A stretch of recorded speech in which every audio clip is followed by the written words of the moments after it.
Hello everyone, I am D-Mind, the mind of one and all, and welcome back to another episode of One Small Fire at a Time.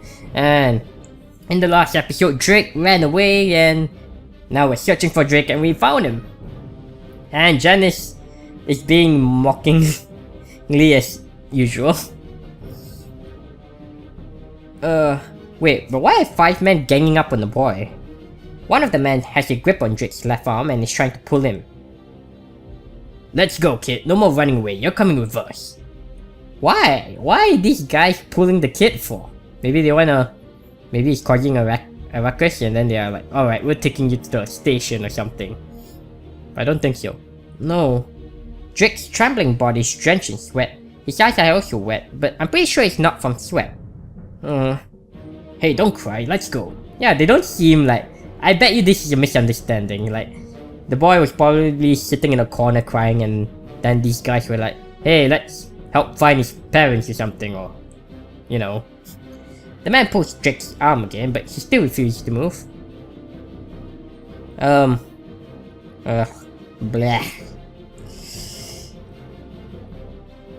Help Drake or wait for Commander to help Drake? That depends on what your help Drake is, cause I have a feeling this is just a misunderstanding. Like, these guys might not be really trying to harm him. Maybe they're just trying to help him in their own way, but you know, I have a feeling this is just a misunderstanding. So if help Drake, you just say, hey, what's going on here, fellas? Or you're gonna be like, hey, leave him alone, or something like that. So it depends. And if I wait for Commander, no, go away. And I wonder if the Commander will just come in with violence, or whether we'll just see how this... That's why I want to look back if I don't like this choice. Come on, kid, enough playing around.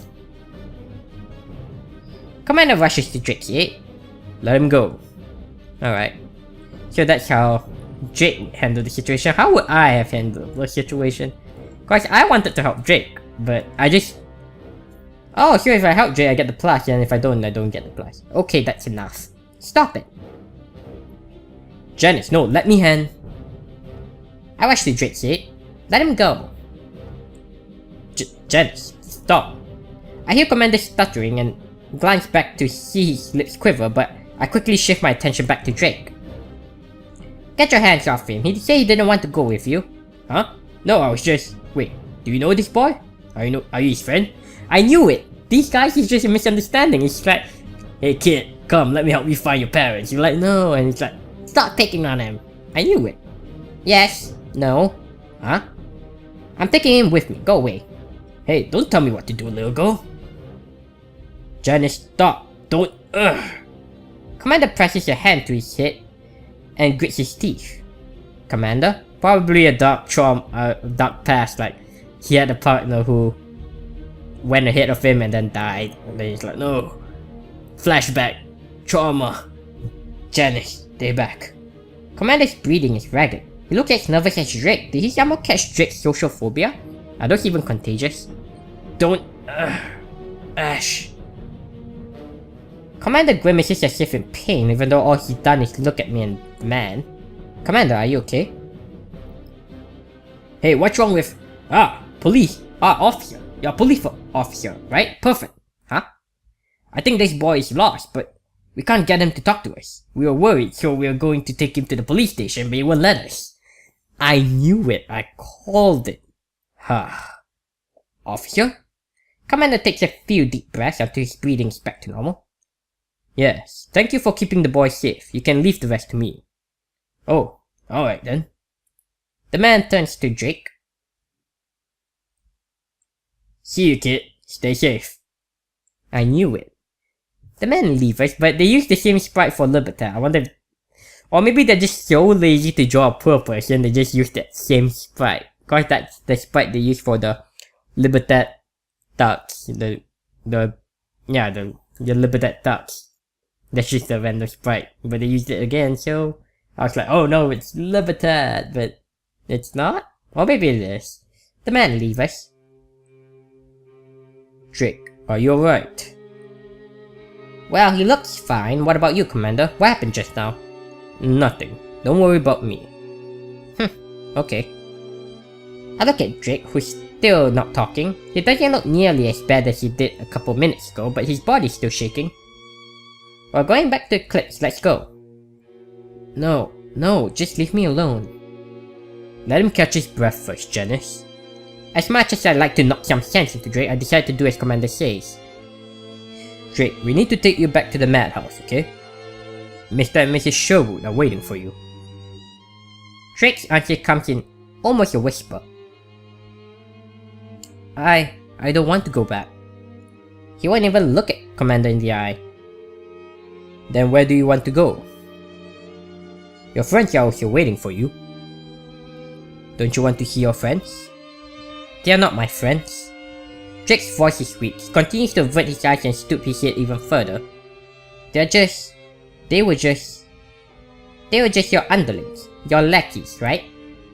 My sudden remark startles him. He lifts his head and scowls. And you bully anyone who refuses to be your minions. He looks like he wants to say something, but he just continues to glower at me.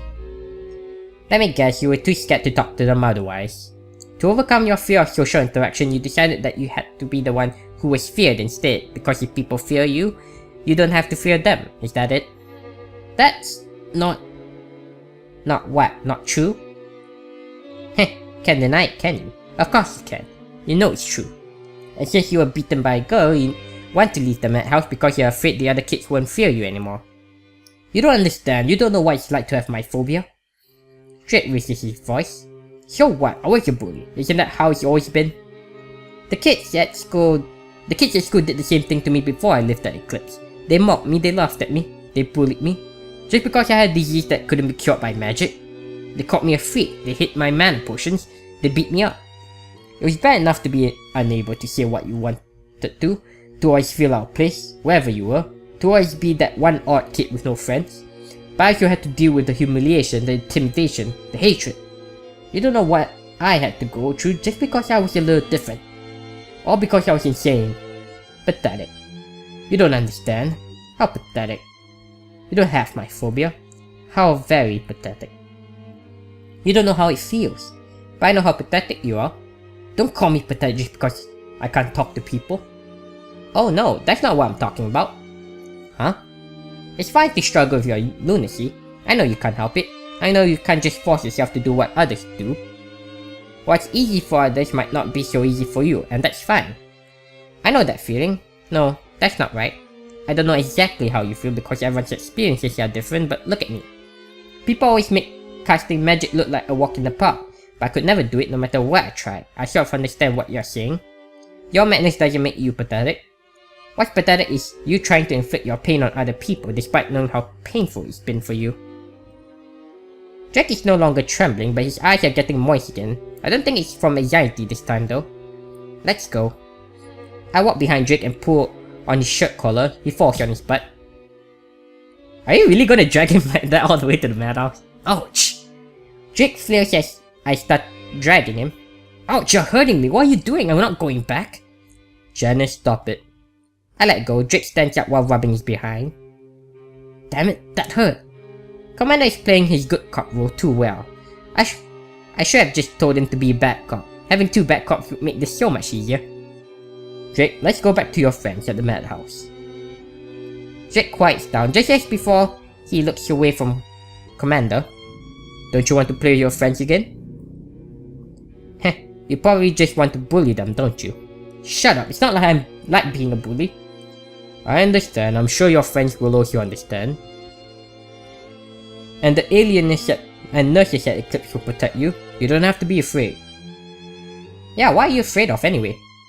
I'm not afraid, I just don't like talking to strangers, okay? Or maybe he saw what happened in the adult world and he's like, oh, they're doing this experiment, I want to get away from here. But he would have told us. Would he? Why do I have a feeling something's off? Maybe it is. Or maybe he got caught and then they say if you let anyone know, we will find you and take you. And he's like, no, that's why I can't tell anyone. That's alright, I'm sure Mr. Sherwood can help you get better. Yeah, Mr. Sherwood can help you get better. He's been treating me for years, but I haven't gotten better. Don't give up, just keep trying. Yeah, just keep trying. For how long? How long do I have to keep trying? I'm sick of waiting. Hey, what? Why is it that you can talk to me normally but you climb up when Commander says anything? Huh? Drake's gaze slowly shifted to Commander but he quickly averted the instant their eyes met. This stupid moron. You say you don't like talking to strangers, right? Yeah, I guess. Well, technically you're not a stranger. You've been at the orphanage for like you've been with him for a few years. And then he could easily just say, you know, he's kind of scary, he's just this big man, you know. But the kids at the madhouse aren't strangers anymore, so you don't have to assert your dominance just to talk to them. Am I wrong? Right? Right, but... They're just going to laugh at me if I go back. They already did. The boys laughed at me after I lost to you, even the girls were giggling at me. Huh? Girls? Giggle? Who? I don't remember, there was Candela and maybe also... I whacked his head. Ow, what was that for? Are you stupid? Candela giggles at everything. I bet you're the least amusing thing in her eyes. Well... I walked behind him and pulled on his collar again, and once again he falls on his butt. Ouch, what are you doing? I'm dragging your ass back to the madhouse. No, stop it, let me go! Let me go! Shut up or I'll make Commander summon the shit out of your ass. Oh, she's using that. She said that the last time. I mean, in the future, she still uses that. Ouch, don't drag me, it hurts. This time Commander doesn't stop me. Janice, stop! What? Watch that rock, it's gonna hit me in the crotch!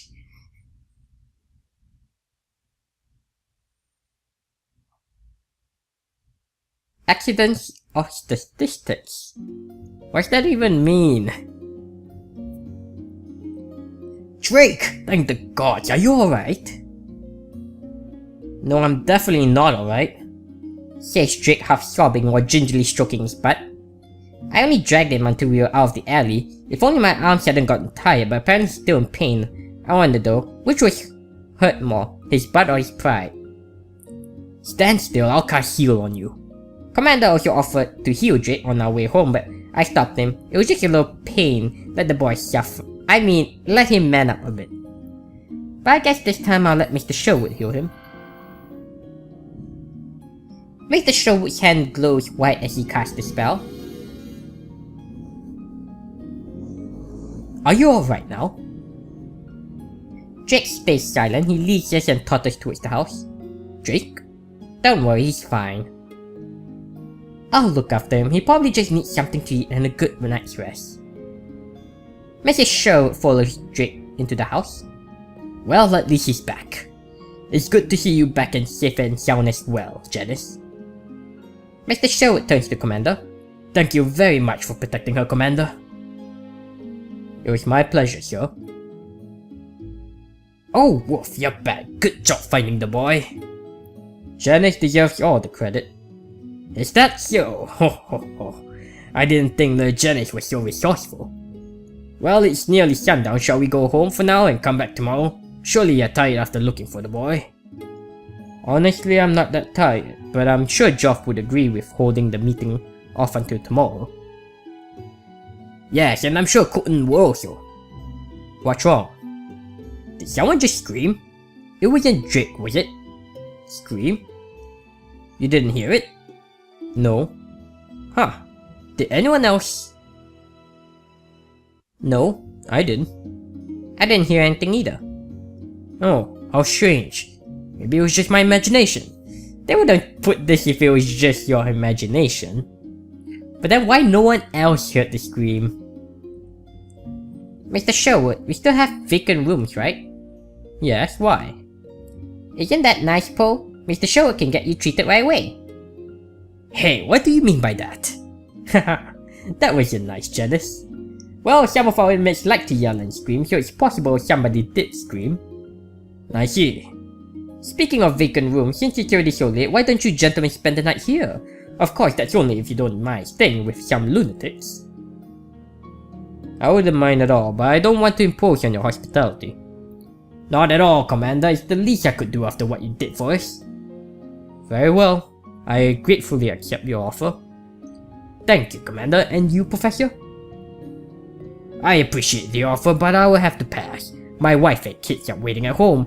What wife and kids? We haven't seen your wife and kids. I see. Would you at least stay for dinner? I suppose I could. Thank you, Professor.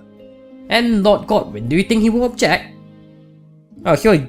I think Joff isn't here today. It's just Poe and Commander Wolf. I don't believe he will, but where's Joff anyway? Janice! While Commander Poe and Mr. Show are still talking, a familiar voice calls out to me. Janice, come with me! What is it? Just come with me. Ugh. Why don't give me, like, what happens? If this is something stupid, I would reload. Yeah, I would reload if it's something stupid. I follow Candela as she patters back to where she came from. Candela makes me hide behind a tree. Look. She points at a man and a woman standing face to face not far from where we're hiding. Is it Joff and— oh my god, this is— Joff, how could you? I'm disappointed in you, like— I'm just disappointed in you. I wanted to apologize for what happened the other day. It was extremely rude of me. Don't worry about it. You're not angry? Not at all. Phew, I've been worried sick. Thank you, my lord. You don't have to change the way you address me. The way you called me before was fine. What? But I don't think we're close enough for me to call you. That kind of thing doesn't bother me. Well, it bothers me a little, I guess. Is that so? Even Janice didn't have a problem with that. Janice? Seriously? Yes. I see, if it is your wish. Anna starts fidgeting, a blush crept across her face. Are you sure about this? I think he's like saying you can call me Joff. It's alright. But Anna is thinking like sweetheart or honey. Yes. Very well. Sweetie? Not that. I knew it. Huh? Huh? Even from this distance I can see Joff's eyebrow twitching. I meant my given name, Joff. Anna's face turns as red as a tomato. I bet that if you put a kettle full of water on it, the water would start boiling. I'm sorry. Janice was right, I'm an idiot. Just forget that ever happened and call me Joff from now on. Yes, we shall never speak of this again. Almost in sync, the two of them look away from each other. For a while, they say nothing. Teehee, Anna's exuding a pink aura. There's roses swirling around her. You're exaggerating, Candela. Hahaha. Admittedly, it is a pretty accurate description of what it looks like right now. Finally, Joff breaks the silence. Miss Polidori, can I ask you something? Yes, and you can call me Anna. I understand, Anna. You're a nurse here, right? Yes, that's right. Do your responsibilities include managing the mana potions, for example, placing orders or picking up any deliveries? No, I can give mana potions to inmates as needed, but that's the extent of my work with them. What about the other nurses, or any of the other employees? As far as I know, none of us are responsible for the potions. So they are handled directly by the owners? I guess so. Isn't that strange? Huh? No, never mind. Do you know where the potions come from? No, the potions come in boxes and I don't recall seeing a brand or anything like that. Nothing's written on the bottles either. Is there anything else you know about the potions? No. Are they of any particular interest to you? In a way, yes. Oh, okay, I'll be sure to let you know if I find any more information about them. That will be helpful. By the way, there's something else I've been wondering about this madhouse. What is it? Why did they only build 2 houses on such a large plot of land? Couldn't they just build them somewhere in the city? Other than the 2 houses, it's just a massive lawn, bushes and trees. It feels like a wasted opportunity. Now that you mention it, I wonder why they did that. Maybe they wanted a big area for the children to play around in? And then there is... Joff turns his head towards the structure in the big yard. That foundation, it looks like that building was going to be rather massive. And it looks as if it hadn't been touched in a long time. What were they going to build there? Oh, it was already like that when I started working here, but Mr. Sherwood has never said anything about it. Joff turns to Anna again. So you don't know anything? No, sorry. I'll ask around and let you know if I learn anything. Thank you, Anna. You're welcome, Joff. Well, if you excuse me, I need to find my friends. They're probably waiting for me. Sure. Goodbye, Anna. Goodbye, Joff. Phew. That was nerve-wracking. Thankfully, Joff is an understanding person. The way he's also so composed makes him seem so mature. And smart. And handsome. And handsome. Romantic. Romantic. Dreamy. Huh? Candela? Janice? Hi. How long have you been here? Ahem. I wanted to apologize for what happened the other day. It was extremely rude of me. Don't worry about it. Thank you, my lord. Not my lord. The way you called me before was fine. Oh, my lord. But are we close enough to address each other so intimately? That kind of thing bothers me not. If it is your wish, I shall be happy to oblige. But I thought she had a memory span of 5 minutes. It is my wish, dear Anna. Sweetie! Anna, oh Anna, may I ask you something? Speak your mind, sweetie. Do you know about mana potions in this madhouse? Alas, sweetie, I know not about them, but I will go to the ends of the earth to find out. I thank you, my dear Anna. It's not like I'm doing this for you, Buck. What? Okay. What? Come on, developers. I know you. Okay, we know you watch anime, but come on, you can't just sneak in Baka in there. What's that supposed to be? I never said anything like that. So you admit you said everything else? No. And what is Baka? I guess that's just a joke reference. But seriously, that's so out of place. We're not in Japan. The sofa cushion felt nice on Aiden's wolf's back. Even a dragoon would get tired after all that walking. He recognized the same feeling of comfort from the man sitting across from him, but Colton Sherwood's relief was probably more from knowing the boy he had been worrying about all afternoon had returned safely. Aiden glanced at Johann Poe. The professor still looked as energetic as ever.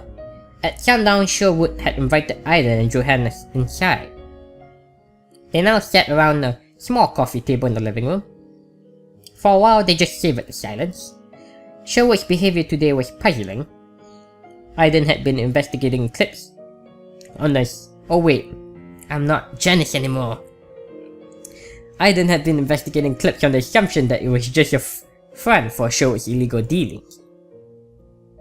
He still suspected Sherwood to be using inmates for his own benefit. But the alienist's worry about Drake today had seemed genuine.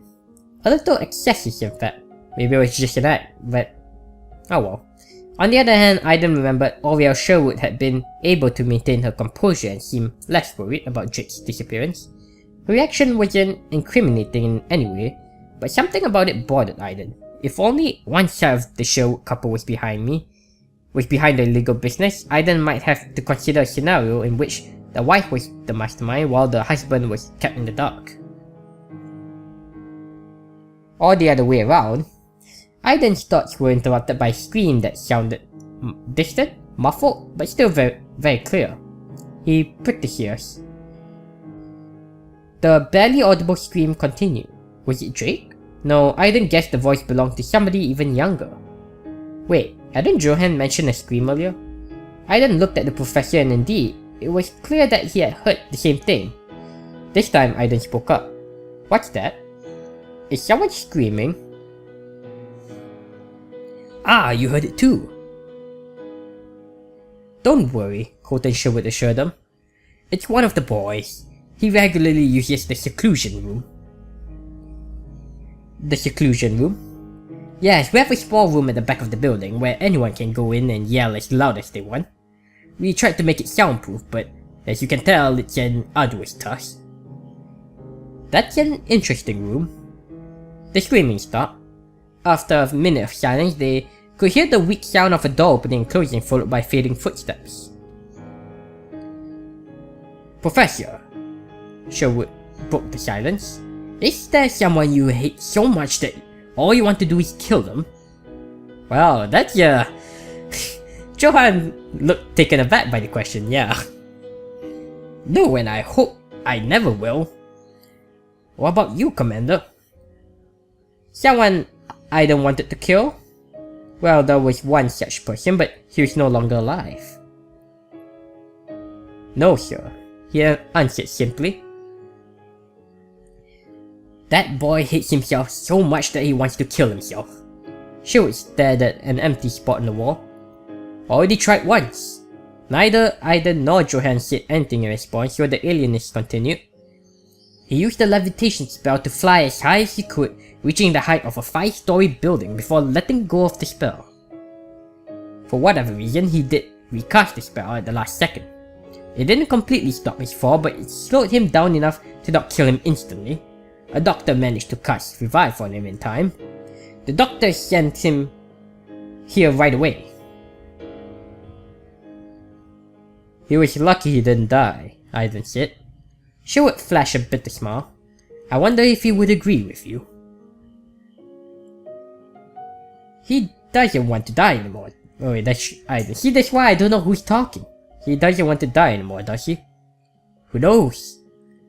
Why would he save it? Why would he save himself if he truly wanted to die? Could just be survival instincts, Sherwood mused. The same instinct that makes it impossible to commit suicide by just holding your breath. Your body would try to breathe involuntarily. Or perhaps he just wasn't ready to become a murderer. You see, Commander, someone who commits suicide has two roles to play, the victim and the murderer. Maybe the boy was ready to die but not to kill.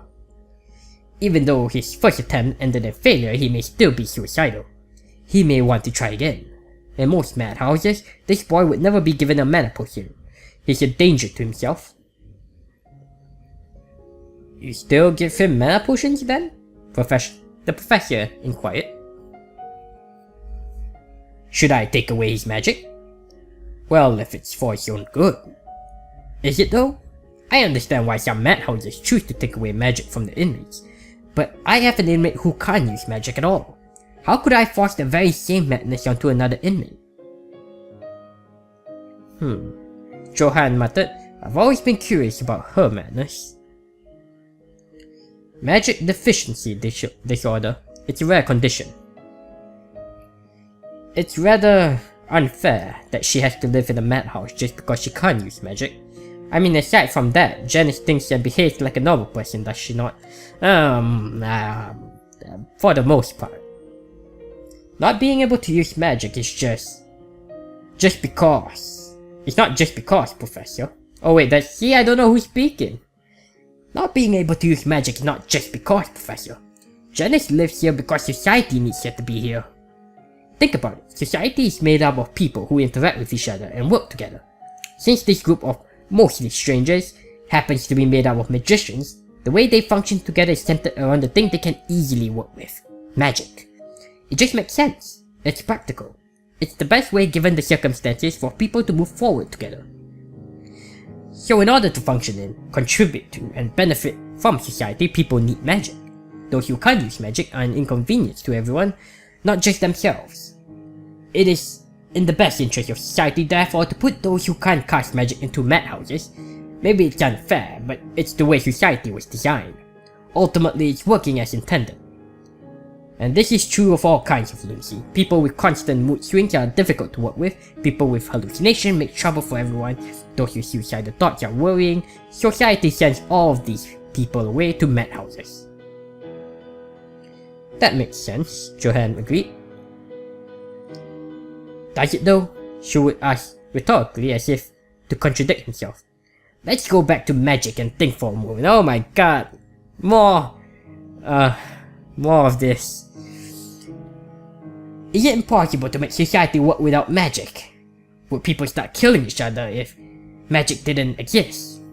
Would people stop cooperating with each other if magic didn't serve as the bridge? Would people have trouble understanding each other if there was no magic? Would society have been stuck in the days of living on trees and hunting animals for food? Would there have been no civilization at all? Well, Johan interjected, our country only discovered magic about 300 years ago and our ancestors seem to be perfectly fine without it. Yes, Sherwood agreed. 291 years to be exact. It might be hard for people in today's Overture to imagine, but life without magic did in fact exist. That's true, the professor said, but life would be very different today if there was no magic. We've seen magic and have grown to rely on it for everything. Without magic, there would be no technology since all of it relies on magic. Perhaps so. Oh wait, I don't know who's speaking. Perhaps so. Perhaps so, Sherwood responded. But on the other hand, if the discovery of magic had never happened, life without magic would have simply continued. That way of life would be considered the norm.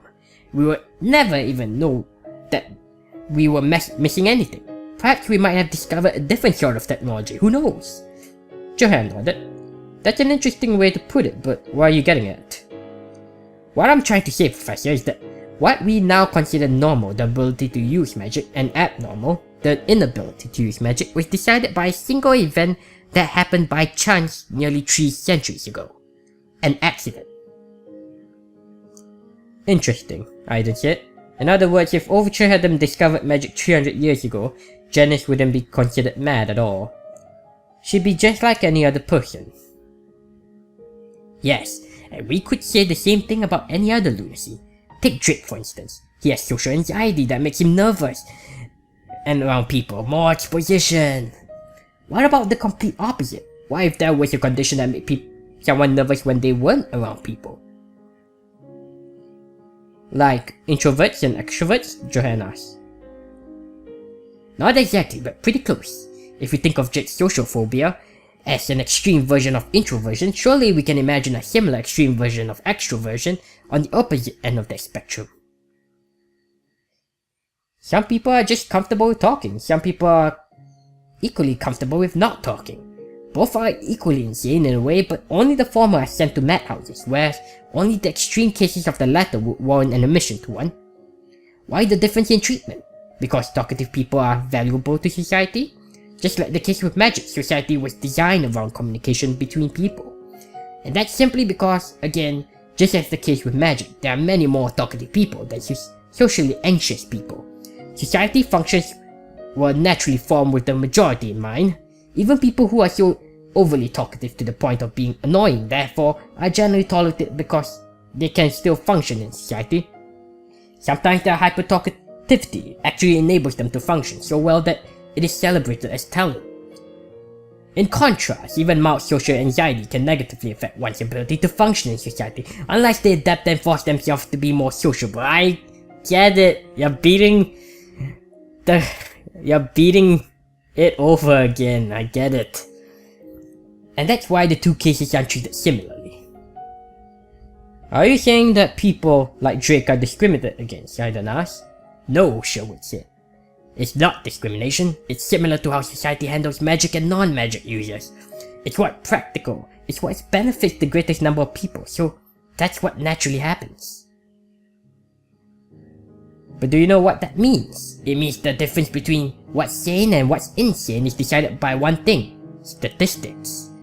But I guess that's a good place to end it. It's already been going on for over 30 minutes, so leave a like, comment, and subscribe, and follow me on Twitter at DMindGaming if you have enjoyed. And I hope to see you again in the next episode.